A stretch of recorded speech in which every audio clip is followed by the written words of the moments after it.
In Matthew 24, Jesus lets his followers know that there will be signs indicating that his second coming is very soon.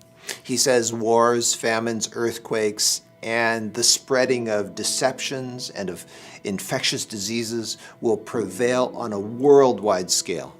He then finishes with a warning parable about a servant who is made ruler over his master's household to give his fellow servants their food at a proper time. Jesus says if the master finds his servant faithfully doing his duty when he returns, then he will put him in charge of all his possessions. The implication is that the servant is not aware of when his master will return, but he is faithfully doing his duty every single day. So, why is the servant looking good when his master returns?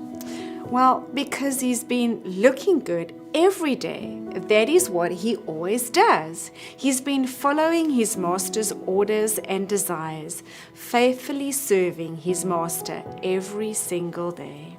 However, Jesus warns, suppose that servant is wicked and says to himself, my master is staying away a long time. In other words, I am going to put off the return of my master way into the future.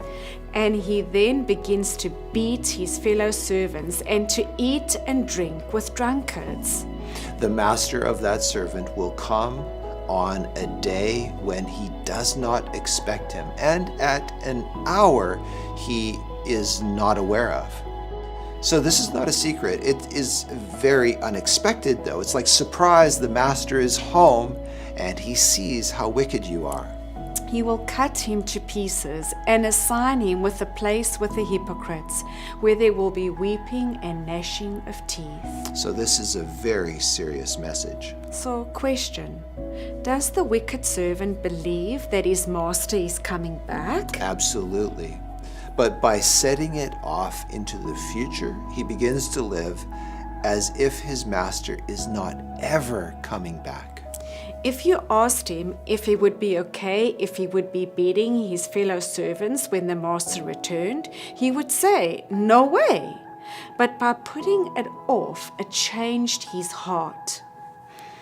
Can we ask you a question? What is your attitude towards the coming of Jesus? Because your attitude toward the coming of Jesus will undoubtedly affect the way you live today.